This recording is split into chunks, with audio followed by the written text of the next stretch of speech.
Hey, it's me again, and welcome back to Minecraft Dimensions. Now, last episode was a 0.5 episode. We got a little bit done with the base, so we started with some decorating. We made our tech area look a little bit more factory-esque. And then, real quick, I made this little thing, and what it does is it's going to take in items from this chest. It's going to put it in at the top of this furnace. Diamond furnace, by the way, is just an upgraded version of a normal furnace. Items go into the top, they come out of the bottom, back into the chest. So I put a bunch of sand in here, and it made a bunch of glass. That's essentially what this thing's going to do. However, if I want to do something else, I'd have to mess with the filters a little bit. But for the most part, it's a very convenient process. It means I don't have to continually put stuff in and out of it. And now we have a lot of glass, which we're going to be needing a lot of glass. I made an area for Thaumcraft. So this is like the hub area where we keep all the stuff. We got the chest, the research table. Over here on the left, we got the crucible. We got some water right next to it, so we can do some quick crafting, and I can just grab water whenever I need it. It's gonna be very convenient. And over here, we have the Essentia smelter. Couldn't really find a good block for this, because I kind of wanted to mimic the Essentia smelter in the room. Best I could do was some yellow terracotta. I was able to kind of make it look a little bit better, but hopefully once we start putting stuff into this room, it's not going to be so ugly. Who knows? Maybe I'll find another block for there. And then this is still under construction because I don't actually have the infusion altar yet. So this is going to be the room for the infusion altar. And it's going to be like a dome when it's finished, because don't actually want the infusion altar to be exposed to the elements, because creepers and other things that cause explosions is bad. And I don't want to deal with that. Fusion altar is unstable as is. I don't need to deal with outside elements as well. As for other things, I made a couple of gadgets. We made the building gadget and the exchanging gadget.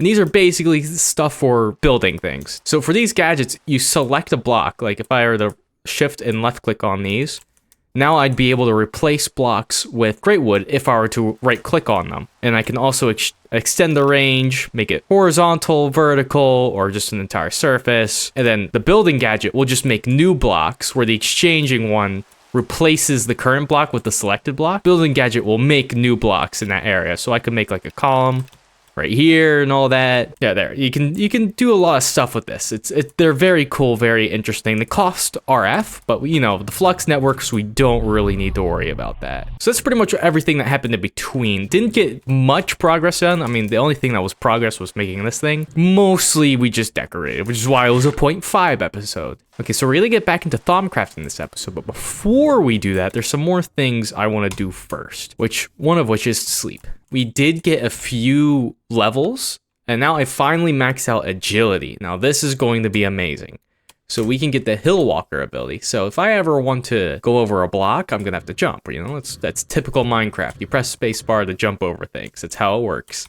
However, if I put a point into hill walker, after many a long journey and steep climb, you've reached a state of perpetual stepping up to any occasion. You now have step assist.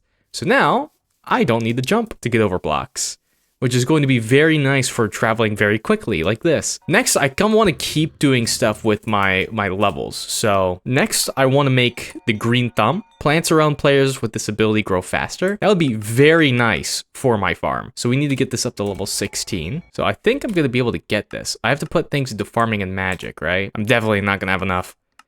We'll call that there. Let things catch up a little bit, I think. But I also have the ability to get this. Every 10 seconds, taking a fatal blow when your health is above 3 hearts will reduce you to half a heart instead of killing you. That's very nice. I'm going to take that. All right, so now that we've got all that done, we can finally get back into Thaumcraft. Now I'm thinking I kind of do want to get the upgraded Essentia smelter, which means I am going to need some stuff for that. But first, let's make a couple of jars. So jars are pretty easy to make. They're just some glass panes and some wood slabs. And you're also going to want to put a label on them, which it's a little bit more expensive since it wants slime balls, but it shouldn't be too bad. So let's make some more jars. 39. Let's make some more just to finish it off and then get ready for more in the future. There we go. It's a pretty good amount. Pretty good amount. You also want to be made in there. Okay, so it seems like I can actually just do this in the workbench. Let's see if that's true. Label. Boom. Can you stack? No, because I don't have ink sacks. All right, so I'm gonna go do that real quick. All right, let's make these labels. So get a good amount of squid there. just need a stack. I do need to put the canola in real quick. Make sure this machine is going at all times, baby. All times. Now that we have these jars and labels, we can begin to go down this a little bit further. So I can transport essentia around in jars and flasks, but that's not useful for large-scale alchemical operations. The obvious answer is to transport essentia with pipes or tubes, but due to its volatile nature, no mundane pipe will be able to transport it. I should gather some exotic essentia samples and use them to test various materials. So we need Vitium, Vinculum, Alienus, and Alchemia. Ooh. And those, they want files to turn it in, so let's grab some of our files, and we're gonna need to make a few of these. So just make a couple of stacks of those, and we'll throw the excess ones in the chest over here. We'll make the above chest files, so we don't need too many. And then I know Alienus, we're gonna need like an ender pearl for that. I don't think you can get it from anything else. I think Vitium's gonna need nether wart, which we also have a lot of those. Actually, reminds me, we have soul sand, right? We do. Why don't we get the rest of this nether wart growing? What else do we need? Vinculum. So we need to make another trapped chest. 10. So we're gonna need another one. Okay, and then Alchemia. We need a potion. Do we have any potions?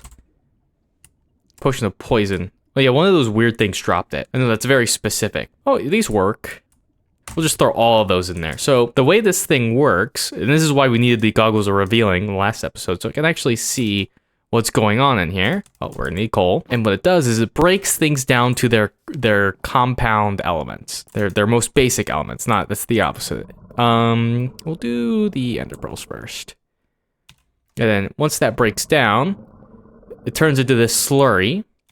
And then we can see on the top the essentia, and you can kind of see it losing it. You see how it's at 16? You could kind of see the stuff coming out of it. That was the essentia being lost. Now if you right click, you will get the warded jar filled with a little bit of what was floating above it, like that. You put that down there, and if you want, you can use a label. What it does is it shows you what element is in there, even when you don't have the goggles of revealing on. And it also makes it so that you can't put other things in there. For example, if this were to run out, and then I had like a pipe going over it, nothing new would come in there unless it was Alienus. So it's very useful. Actually, we're gonna just do this. 20 exactly. Then I'll put you right next there and put your label on. Throw you in there. Let's see, I wanted to see if I can catch that stuff coming out of there. It doesn't seem like I'm going to be able to though. Very sad. I thought I saw something about you being able to research or scan the flux as it came out of machines, but I guess not. There we go. For now, we're just gonna store all of it in this room.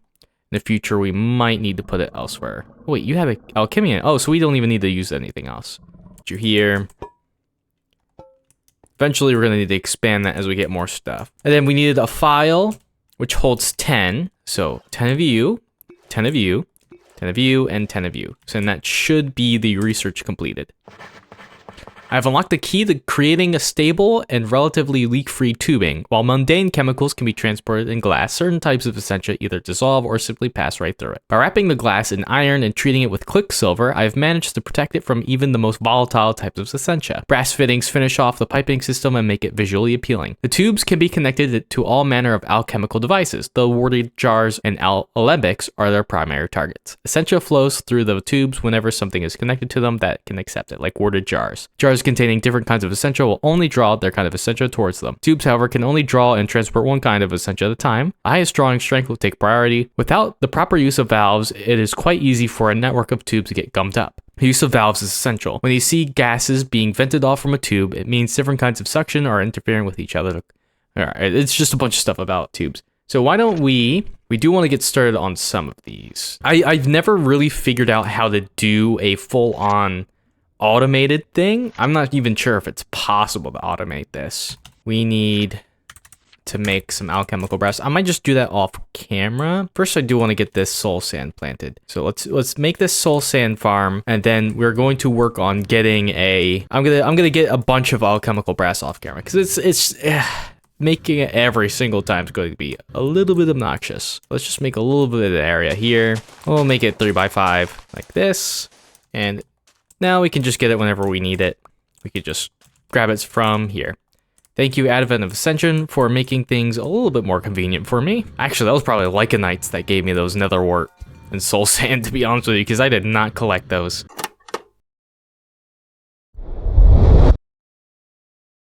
Let's take the soul sand, so we can actually make a farm out of this netherwork, because I'm gonna need it for sure. Definitely with my almost said Minecraft, with Thaumcraft. All right, so I made some aluminum brass, or alchemical brass, and now we can make this nugget, which will allow us to start on this. So we need 2 iron plates. Iron plate. I don't know how many of these pipes that I need, so we're just gonna make this for now. Glass, just grab a piece of glass. And then I did get this quicksilver from mining those silver trees, which was very convenient. I believe it was on top with this, glass in the middle, and then the iron plates on the sides, right? There we go. Just need a lever for the valve. I don't know. I've never really gotten too deep into getting this thing worked out because it's just, I don't know. It's a little weird. I don't really get the Thaumcraft Essentia thing. So all they've really gotten was to do like this, like that and that, and then you just put 2 jars here and then turn on whatever one you want. All right, so that's that. Maybe that works. So one of these is off, so now it's not going to receive any more flux. So I don't know. Maybe this is how it works. I don't know. You can tell me if I'm being dumb because I have no clue how it works. Okay, so now we're going to get started on this. The basic Essentia smelter is quite crude, if I have to be honest with myself. It is extremely inefficient and rather slow. I chalk this up to the low quality materials it is crafted from. I believe thaumium could prove useful in improving the smelting process. I should run some experiments to see how effective it would be at containing Essentia slurry. I should probably also improve the plumbing inside the smelter itself. So we're going to need thaumium plates, which once again is thaumium is 5 Praecantatio and 5 Terra, and I used hollytop seeds before. I wonder if I can use the potions instead, because I think they had Praecantatio, right? How much? 0. I think I was wrong. Okay. Hollytop seeds. Oh, they have so much of herba, and I forget what the other one was called, but I feel like I want a good source of Praecantatio, but I can't really find any. So it seems like Salus Mundus is actually a pretty good source of Praecantatio, and relatively speaking, it's kind of self-sufficient in a way, because I'm going to get Potentia as an after effect of adding these together. So it's actually pretty good use of making thaumium. Let's see this at work here. Okay, throw this in, throw this in, throw this in. That gives me 10 Potentia and 7 Terra. So that's pretty... Wait, why did I get a bunch of Terra? Maybe I already had that from when I made the brass. So yeah, 10 Potentia, not bad, because I can use this Potentia to make more Salus Mundus in the future. So honestly, that's not bad at all. That's not bad at all. So you want me to make this into a plate. So let me grab the hammer. By the way, I just made some rubber because I saw I had a bunch of it. Grab that. We're probably gonna need a bunch more in the future. Oh, I already had thaumium in here. Forgot about that. Let's complete this. Thaumium has proven to be a good choice, though not quite as effective as I had hoped. The thaumium smeltery works much like a basic smeltery, but it has roughly 90% efficiency instead of 80%. Not nearly the improvement I was hoping for, but better than nothing, I suppose. Its main benefit is that it breaks down Essentia slurry at double the normal speed. It's just better overall. I would rather use this than the other one. So it seems like I'm gonna need 2 more Salus, or is it 1 more? 1 more Salus Mundus. Yes, and I'm also gonna need to make some of these brass into brass plates. So grab this hammer, and we can just put that there, and that'll make 5, 2 of these, boom. And then what is this thing in the middle? I can actually make that. So grab some more iron plates. Perfect amount of iron plates. I'm gonna need another lever. Let's just make a bunch of levers, all right? Do. So, and then 1 great wood in the middle. It's a bit expensive, but once you get it, it's gonna be nice. So make this thing. There we go. Scan this. And then let's go and grab that Essentia smelter. So it was you on top, thaumium on the bottom like this, you here, and where here. 2 brass on top. Oh, we need more V. So this might actually require something in this tree. So we might have to make whatever this thing is to get through here, because I need to make a workbench charger, which allows me to have more V from the overall chunks, because I don't know if we're going to get up to that, unless we just picked this up and moved it somewhere, which, yeah, I'm not too sure about that one. And you want me to make a blank lesser focus. So what is this? I have the casting glove, but now I need to craft the foci. The old scrolls aren't very clear on how to go about this, so I will need to find my own way. I have played with the idea of assembling a focus from crystals and then using V to bind them together. My initial experiments have been failures, explosive failures. I think the answer I seek lies with an alchemical process. Using an ordo crystal as a core, I might be able to leverage its ordered structure to grow a focus around it. While this is happening, it should absorb Praecontatio and Aurum Essentia. The result should hopefully be a crystal focus able to absorb and manipulate V. So we need Aurum, Praecontatio, and Vitreous. So why don't we make a bunch of Salus Mundus? Plenty of Salus Mundus for crafting. It's just a good source of Praecontatio. Now, Aurum, Silverwood had some good Aurum, right? 1. How much do we need? We only need to make 1 of these. 5. Let's see about that. Glass. How much of this? So 4 of these. Shimmerleaf definitely is a better source of Aurum. And then how much did you want? You want 5? So this will give me a little bit extra. I wonder if I turn you into this. No, Quicksilver is just different. Okay, I'm just going to throw that in. All of these, 2 of these, 1 of this, and then 1 Ordo Crystal. All this, 2 of these, 1 of this, you, and then just, there we go. Got some left over, that's fine. Just throw these in here. See, we're getting plenty of potentia. You know, I might in the future just use Herba, because I know I'm going to get a lot of Herba, a lot of Metallum, and a lot of Potentia. These 3 might just be my Salus Mundus makers. We'll see. So we finally got this focus. And this will allow us to cast spells. That's what this whole tree is, which I do want to explore this at some point. Maybe in the next episode, we'll see how long this goes on for. Using alchemy to create the focus was indeed the path to success. The focus is stable and clear. Now I simply need to imprint the proper patterns into it. For this, I will need a focal manipulator. I have already drawn up plans for a focal manipulator. The way it functions is similar to an arcane workbench in many ways, but instead of using V to craft items, it instead imprints patterns into a focus crystal. I must also design the patterns that I need to imprint. I have an idea for the pattern to create flame, but I need to do some more research. So this is the focal manipulator, which is what I need. We just need a V resonator. Okay, so let's just make that thing real quick. Okay, so what was this looking like again? Okay, slab on top. Then it's the resonator, then the table. Then we put these 2 on the side. And then I don't remember what was on the sides. I'm just going to assume it was arcane stone. Nope. And gold. I didn't even see that there was gold in there. There we go. Focal manipulator. This thing is what we need to cast spells. It's very cool. I haven't done much. Examine fire very closely. Me oh my oh me. I wonder what could possibly that mean. Okay, I might have known exactly what that meant. So now we can do that research. And now this is basically going to say a bunch of different ways about how this works. This is way too much reading. We'll get into it when we get into it. I'm trying to get to something very specific, but we'll look at this very soon. I'm going to put this into the main room as well, because it doesn't really need its own room, to be completely honest with you. It's just, you know, a nice little thing to have. So let's research this thing. Throw this into here. Just a nice little thing.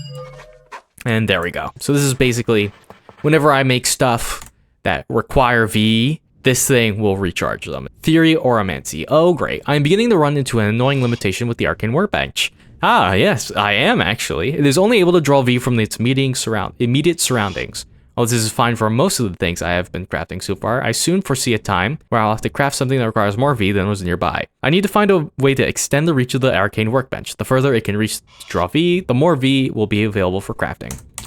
I'm pretty sure if I look at the arcane workbench right now, it's still not going to be able to craft the thing. Yeah. So basically the way this thing I'm about to make works, right now the arcane workbench takes things from this chunk that it's in. After I make this thing, I put it on top of the workbench, and then it's going to be able to take V from the surrounding chunks. So it just makes crafting a lot easier, or it gives you a lot more room to work with in terms of crafting things. So I'm gonna need some paper for research. This is probably the last time I'm gonna show you the research before I just do all the research off camera, because it's a lot of research. It is a lot that I'm going to be needing to do. I don't want you to use my levels. I'm not gonna back down from Infusion experience, that's for sure. So Desidrium, gold might be the cheapest thing that I can use for Desidrium. Yes, so you wanted 10, so we're just gonna throw 2 in there. Isn't there a way to empty stuff? There we go. Didn't really want to empty that into the world, but whatever, you know, it's fine. It's not fine, but I'm just gonna say that it's fine. And there we go. Let's put a label on there. And let's grab 10 of it. And there we go. So now we have a file of 10 Desidrium. Boom. And it didn't even consume it. Oh, so kind. So nice. Throw that in there. All right. No warp. Fine. It doesn't even give you that much for how much you lose. I don't want to make Niter. Niter's annoying. Experimentation, Golomancy, literally useless. I still don't understand this, so I'll do that one. Ponder's nice.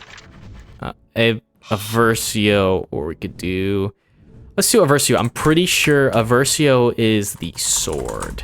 I believe I have an iron sword in here still. No. Iron sword. How much you got? Maybe it's enough. It says 80%. 80% of 12 is not 10. I don't know, we'll see. Oh, we got the full amount. Nice. Put the label on there, grab the file. Yep, I thought it was a Versio, but yeah, I wasn't too confident in that. All right, complete theory. Wasn't enough. And then ponder, because it'll just give me more Oromancy. There we go. We can now complete this research.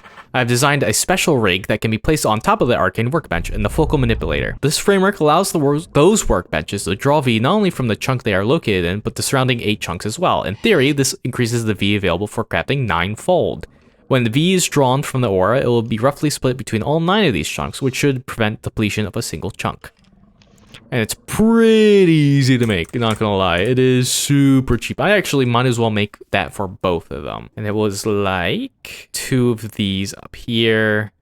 I think the iron plates were on the bottom and the great wood was on top. Nope. Am I crazy? Am I going insane? Oh, because it's normal iron. That's why. There we go.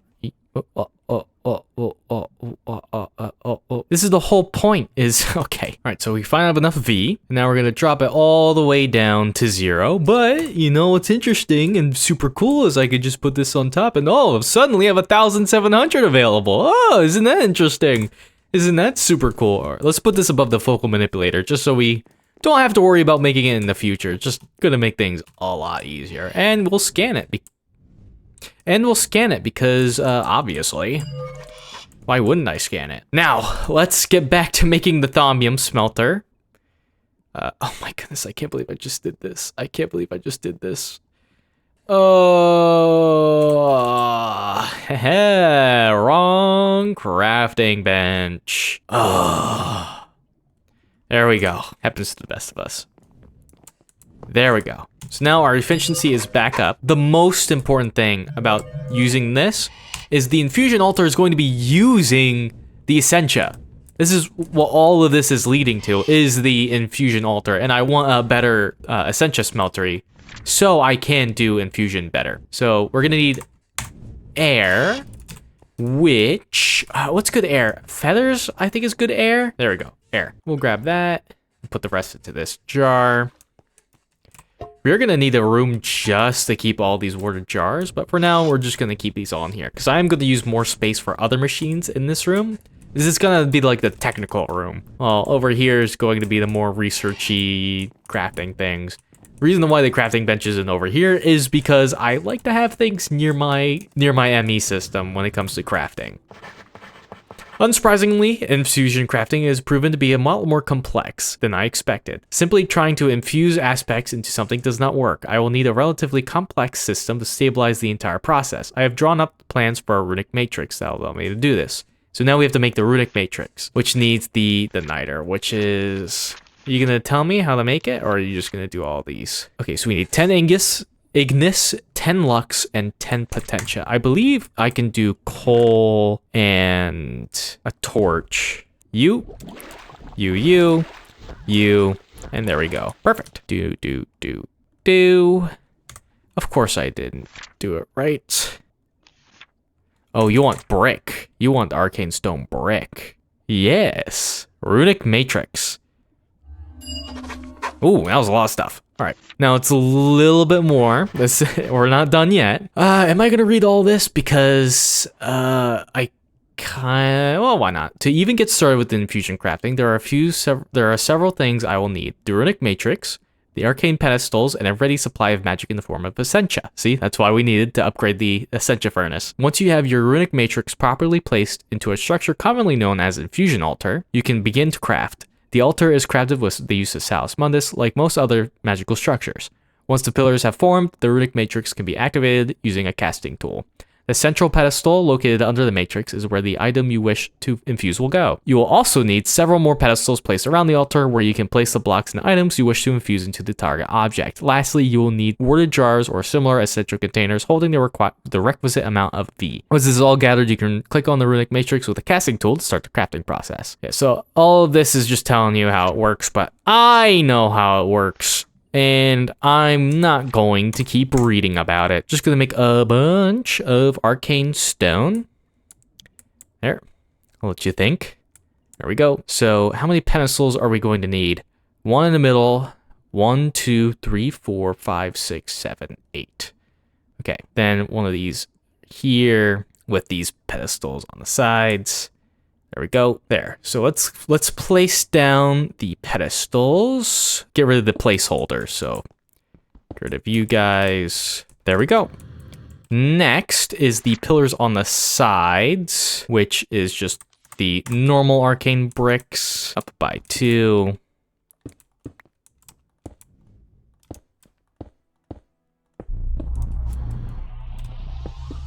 Then we're gonna need to put this right here.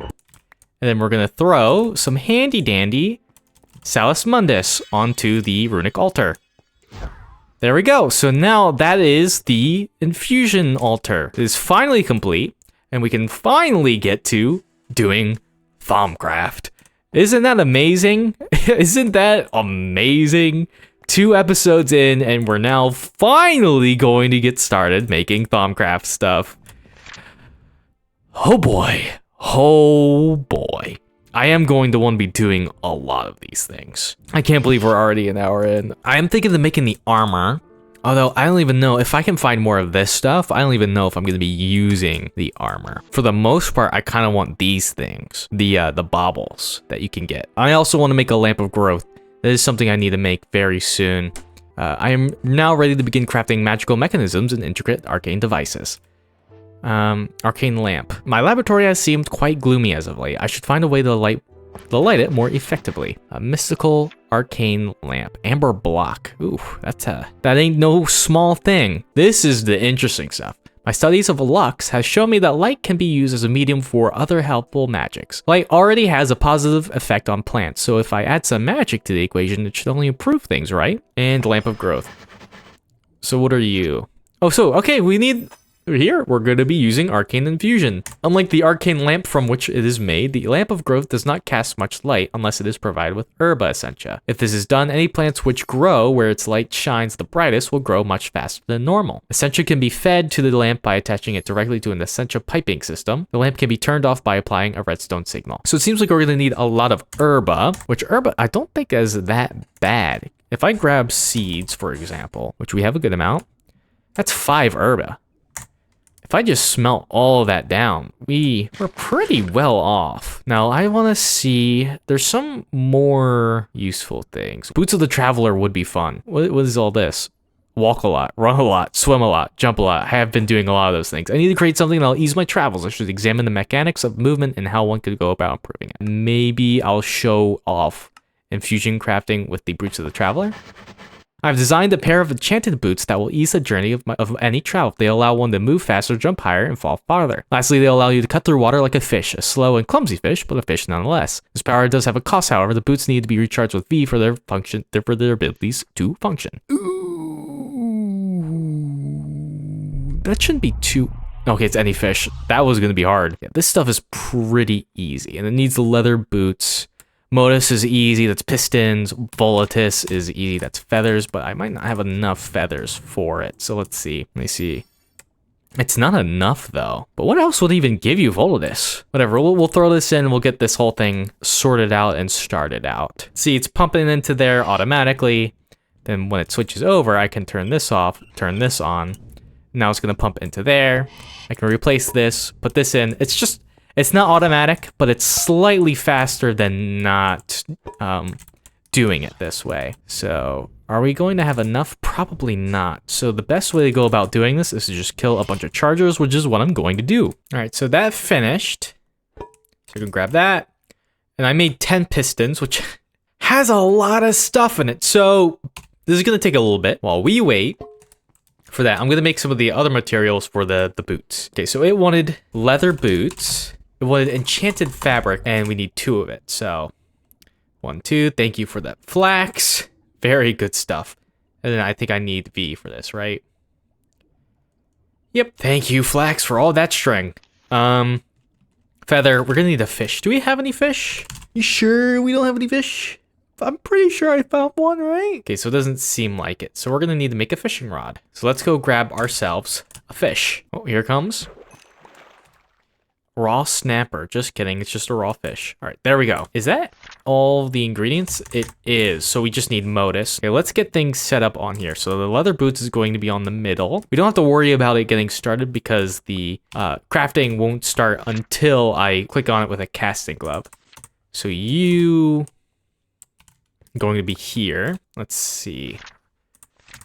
So at the bottom 2 is going to be some cloth. Feather is here. So this is right. Even if it looks wrong, this is balanced. All right, I just finished it. We got a few more jars filled with the essentia, and we went a little bit over with both. We don't need a perfect number, but we do actually want a little bit more than what it asks for, just in case, because some things tend to go wrong, especially the way I'm going about it, since I haven't done any alterations to the altar. Alterations to the altar. The way this works is it's going to draw in this essentia from these jars, and then it's going to begin the crafting process. And actually, you know what? I'm gonna need to grab some extras because sometimes some bad things happen during the crafting process, and because I don't have any additional stabilizers, things can and might and absolutely will go wrong. All right, let's do this. Unless something wants to try to kill me. Okay, we seem to be fine. So the way you start this is you right click on the runic art altar, and now things are gonna get started. So I'm gonna get ready for things to go wrong. So you see how it says stable and 0 gain and all that? Actually, did it start? Oh, there we go, now it started. The way this works is it's going to... Alright, past me, you did a good job trying to explain infusion crafting, but why don't you let future me handle things from here? So the way infusion crafting works is, each recipe requires a set amount of essentia. Once you begin the process, the runic matrix will suck up all of the essentia that you have set in jars until you've met the required amount. Then, all the items that you've set on your pedestals, they will slowly be dissolved one by one into the center pedestal until all of the required items have been dissolved. Then, you will get the item that you are trying to craft. Depending on the difficulty of the crafting recipe and how long long the infusion process has been going on for, the infusion altar will get progressively more and more unstable into several different levels. And when that happens, several different kinds of adverse effects can take place, including items being taken away from the pedestal or even destroyed. And when you don't replace them, the process will go on for longer and longer, and the process might get into more and more stages of instability to make things worse and worse, and bad things will happen. So you want to pay attention to that. Make sure your altar is as stable as possible for the infusion process. And yeah, that's pretty much how it works. So I'll give the mic back to Pastor Me. Sorry if I was intelligible. I was trying to explain it, but it's kind of hard. So it'll consume Essentia and then consume the items in the pedestal and then make something new, like the Boots of the Traveler. Now this isn't going to work yet because it does need to be charged, which is the final thing that we're going to work on until the end of the episode. But we do have the Boots of the Traveler now.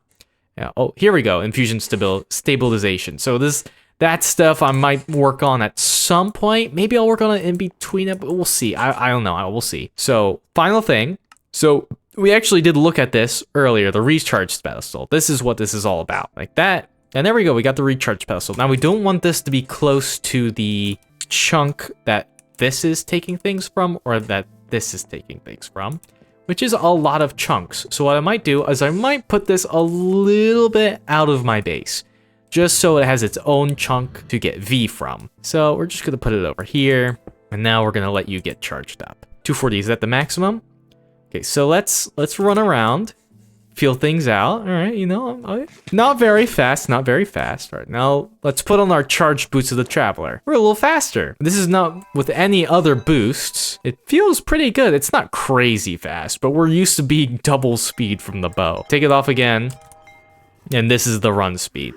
So it's actually very nice, especially since, let's check out how fast I am swimming with the pants on. I know my swimming's a little fast thanks to the leggings, but with the Boots of the Traveler, oh yeah, ooh, oh yeah, that's actually really, really good. And how much do we've only lost one charge so far. It's actually pretty nice. Ooh, no.